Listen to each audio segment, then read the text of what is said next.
এক মেয়ে যার জীবন কষ্টে ভরা, তবুও তার হৃদয়ে ছিল সোনার মতো ভালোবাসা। আরে সামিয়া, তোমার সৎ মা তো আবার সকাল সকাল তোকে পাঠায় দিল। খালা, আমার মা তো একবারই মরে গেছে। এই মা তো এখন আমার একমাত্র আশ্রয়। মনে লাগবা, আমার সাদিয়ার জন্য যেন বড় লোকের ঘরে বিয়ে হয়, সামিয়ার জন্য গরিব ঘরেই চলবে।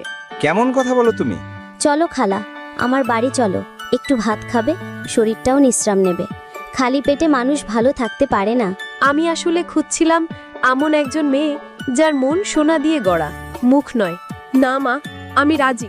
তোকে এতদিন আমি বুঝতে পারিনি। এক মেয়ের দয়া বদলে দিল পুরো জীবন। অযোগ্য পাত্র নয়, সে প্রমাণ করল সেই সবচেয়ে যোগ্য।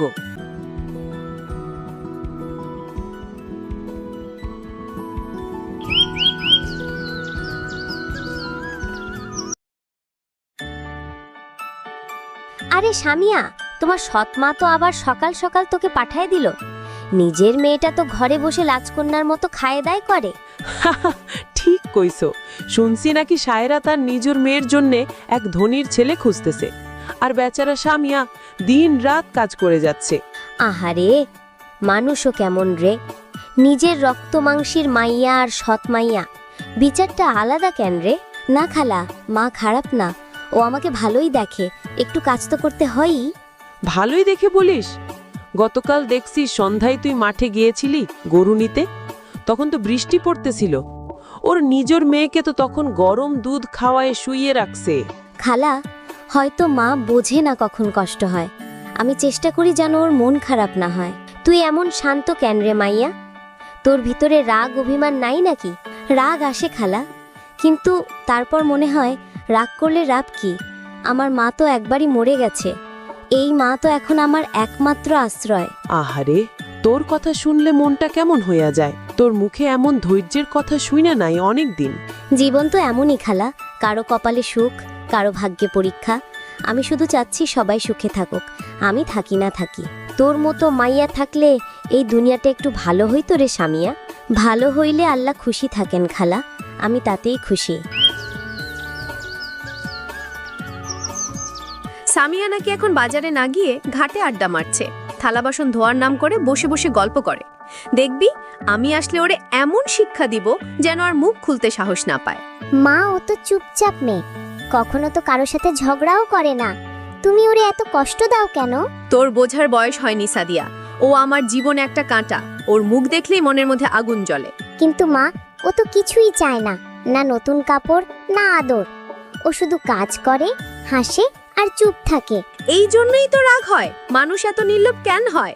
নিজের ভাগ্য নিয়ে চিন্তা নাই, ঘরের কাজ নিয়ে যত শান্তি। মনে হয় সবাইকে বোঝাতে চায় ও কত ভালো। এই সামিয়া, থালা বাসন ধরতে এত দেরি কিসের? নদীতে কি সোনা মেলতেছিলি? পানি কম ছিল মা, তাই একটু দেরি হয়ে গেল। চুপ কর, সবসময় অজুহাত। সারাদিন বসে খাও, কাজের নাম শুনলেই ব্যথা লাগে। মা, ও সত্যিই দেরি করে নাই, আমি জানি। তুই চুপ কর। আমি যেমন বুঝি তুই তেমন বুঝবি না। আমি না থাকলে এই ঘরটা ধসে পড়তো ওর অলসতায়। আমি কিছু বলবো না মা, শুধু চাই তুমি আমার উপর রাগ করো না। আমি আবার যাব কাজ শেষ করতে। যাও যাও, মুখ দেখলে সকালটাই খারাপ লাগে।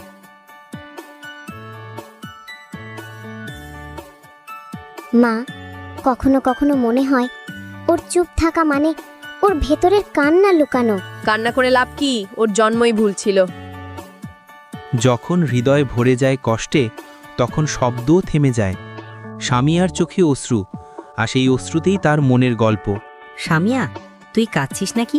না না রফিক ভাই, চোখে একটু পানি পড়ছিল তাই। পানি পড়ছিল নাকি মনটা ভারী হয়ে গেছে?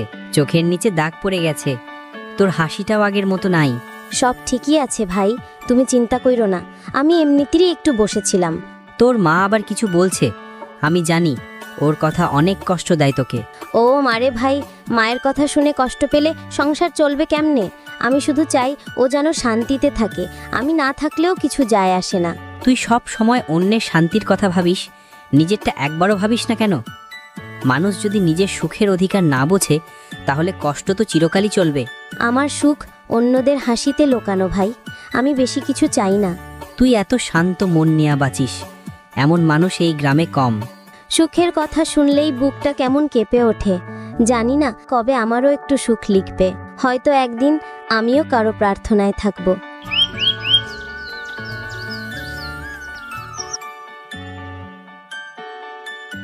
সায়রা, সামিয়া এখন বড় হয়েছে, বিয়ের বয়স হয়েছে, একটা পাত্র খুঁজতে হবে। ওই অযোগ্য মেয়ের পিছে টাকা নষ্ট করে লাভটা কি বলো তো? ও ঘরেই থাকুক, অন্তত কাজটা হবে। কেমন কথা বলো তুমি? মেয়েটা মানুষ, ওরও তো একটা ভবিষ্যৎ আছে। সারা জীবন কি এভাবে কাজ করেই যাবে? ভবিষ্যৎ? ওর মতো মেয়ের কি ভবিষ্যৎ হবে বলো? একটা কাজ ঠিকমতো করতে পারে না, আর তুমি ভাবো ওর বিয়ে দিবেন? সায়রা, তুমি ওরে ভুল বুঝো। ও চুপচাপ, ভদ্র, কারো ক্ষতি চায় না। আমি বাবার মতো দায়িত্বটা এড়াতে পারি না। বাবার মতো দায়িত্ব? ওর জন্মের পর থেকে তো আমি সব দায় টানছি, এখন আবার টাকা খরচ করে বিয়ে দিতে হবে? না, আমি পারবো না। টাকা পয়সার হিসেব আমি করব। তুমি শুধু একবার বলো রাজি আছো কিনা। রাজি, কিন্তু শর্ত আছে। শর্ত? কি শর্ত? যদি ওর বিয়ে দিই, তাহলে সাদিয়ার বিয়েটাও একই সঙ্গে দিতে হবে। একসাথে 2 বিয়ে দিলে খরচও কম হবে, ঝামেলাও কম হবে। কিন্তু সাদিয়াকে এখনো ছোট। তাছাড়া পাড়া প্রতিবেশীরা কি বলবে যদি দুজনের একসাথে হয়? মানুষ কি বলবে সেটা ভাবলে সংসার চলে না রহমান। আমি বলেছি 2 জনের একসঙ্গে বিয়ে, এইটাই চূড়ান্ত। কারের মাঝে তৈরি হলো এক নতুন সিদ্ধান্ত, যা সামিয়ার জীবনের মোড় ঘুরিয়ে দেবে, কিন্তু কারো মনেই এখনো সেই ঝড়ের ইঙ্গিত নেই। ভাই দেখেন তো, আমার বড় মেয়ের জন্য একটা ভালো পাত্র। সামিয়ার বয়স তো হয়েছে। আচ্ছা, আছে একজন, কিন্তু ভাবি যদি জানে পারে তাহলে তো ঝড় তুলবে, একেবারে কাল বৈশাখের মতো। জানাবো না এখনই, আগে দেখি পাত্রটা কেমন। হয়তো ঝড় হলেও সামলানো যাবে। ঝড় মানে কি? আমার দোকানের ধুলো উড়ে যাবে নাকি? হ্যাঁ হয়তো, কিন্তু ঝড় না হলে মেয়েটার সৌন্দর্য আর চরিত্রটা বুঝতে পারবো না। তাহলে তো কাণ্ড।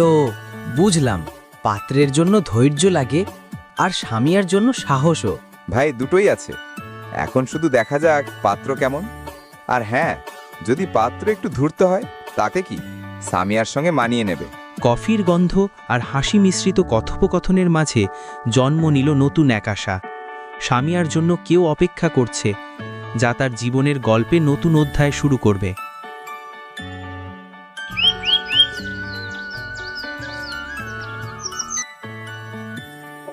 আমি ঘটককে বলেছি 2 মেয়ের জন্যই পাত্র দেখতে।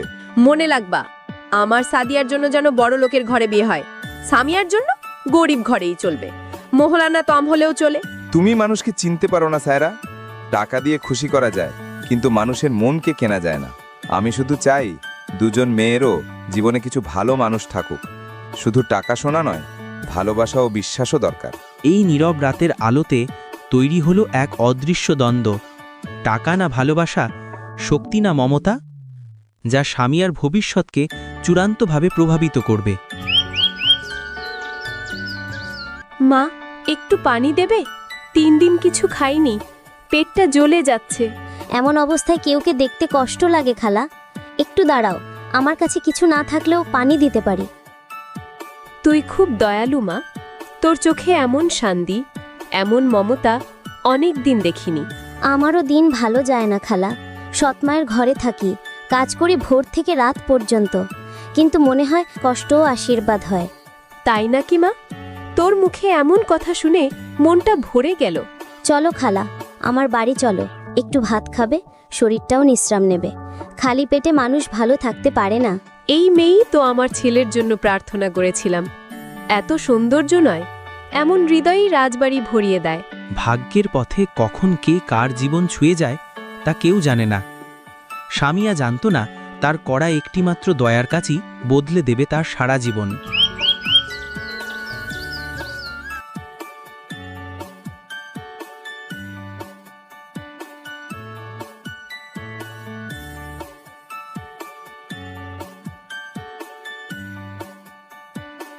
তোর দিকে তাকালেই খারাপ লাগে, এতক্ষণে বাজার করতে এলি? আর এটা কে রে? মা রাস্তায় অসহায় অবস্থায় ছিল, তাই এনেছি। ও কিছু খায়নি, ভোর থেকে কিছু খাওয়া হয়নি। আমার ঘর কি ভিক্ষুকখানা? এমন লোককে আনবি কিভাবে? এক্ষুনি বের করে দাও ওকে। ওকে থাকতে দাও 1 রাত। মানুষ তো, 1 রাতের জন্য কি সমস্যা? ঠিক আছে, 1 রাত থাকুক, কিন্তু মনে রাখবা কাল সকালে চলে যাবে। ধন্যবাদ মা। কেউ যদি সাহায্য না পায় কত কষ্ট হয় তা তুমি বুঝবে না। সামিয়ার সহমর্মিতা ছোট হলেও শক্তিশালী। এক রাতের জন্য হলেও সেই দয়া বাড়ির ভিতরে আলো ঢুকিয়ে দিল, যা হয়তো কারো মন বদলে দিতে পারবে। তোর চোখে কষ্ট দেখি মা, কিন্তু মনটা সত্যিই খুব সুন্দর। আমি শুধু চাই আল্লাহ যেন কাউকে কষ্ট না দেয়, কারোর ভেতরের দুঃখ কেউ বুঝতে না পারে, তাই আমি চাই সবাই শান্তিতে থাকুক। এমন মেয়েই তো আমি আমার ছেলের জন্য প্রার্থনা করছিলাম, একদিন ওর মতো মানুষ যেন আমাদের জীবনে আসে। সাহস ও দয়া বড় শক্তি। কখনো কখনো একটি ছোট ভালো কাজের মধ্যেও বড় হৃদয় প্রকাশ পায়। সামিয়া সহমর্মিতা মহিলার মনে নতুন আশা জাগিয়েছে, যা হয়তো একদিন জীবনের নতুন অধ্যায় খুলবে।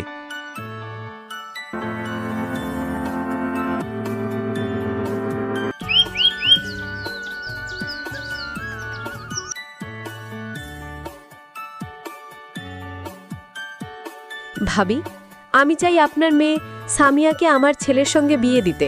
ওমা, গরিবের ঘরে দিলে তো আমার মেয়ে সামিয়ার কপাল খুলবে। ঠিক আছে, আমি রাজি। এত গরিব ঘরে ওর বিয়ে দিবি? মা মরা মেয়েটার কপালে তো আর কষ্টের ছাপ লাগতে দেয়া ঠিক নয়। তুমি আবার কি বলছো? আমার মেয়ের ভবিষ্যতের জন্য এটাই সেরা। কিন্তু টাকার সাথে জীবনের আনন্দ কেনার নয়, মানুষের মন বড়। ওর সঙ্গে ভালো মানুষ থাকলেই বাড়িঘর বড় হোক বা ছোট হোক, আমি রাজি। তোমার মতো ভাবলে ওর ভবিষ্যৎ ভালো হবে। সত্যিকারের সুখ কখনো সম্পদে মাপা যায় না। সিদ্ধান্তটা কঠিন ছিল, কিন্তু ভালো মানুষ পাওয়া, মন ভালো রাখার চেয়ে বড় আর কিছু নেই। সামিয়ার জীবনে নতুন অধ্যায়ের সূচনা হলো।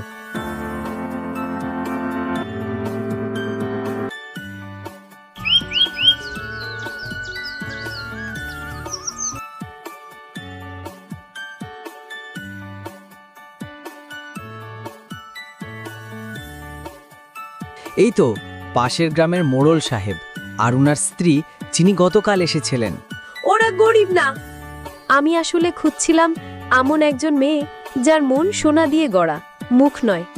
আপনার সামিয়া সেই মেয়ে না। ও আমার ঘরের কাজের মেয়ে, ওকে আমি জমিদার ঘরে পাঠাবো না। আমি রাজি। সামিয়া আমার মেয়ে, সে যোগ্য, অযোগ্য নয়। মা, যদি তুমি রাজি না হও, আমি বিয়ে করব না। না মা, আমি রাজি। তোকে এতদিন আমি বুঝতে পারিনি। আমার যত গয়না আছে সব তোর। মা, তুমি কি বদলে গেছো? না রে, আমি বদলাইনি। সামিয়া আমাকে বদলাতে শিখিয়েছে। তাহলে কিছুদিন পরে বিয়ে হবে। আজ আমি শুধু সামিয়াকে প্রথমবার দেখা করলাম। ভবিষ্যতের গল্পের শুরু। এই এক সকালেই বদলে গেল সংসারের নীল ছবি। কষ্ট, সহমর্মিতা এবং ভালোবাসা মিলিয়ে তৈরি হলো নতুন এক অধ্যায়, যা সামিয়ার জীবনকে সুখের দিকে নিয়ে যাবে।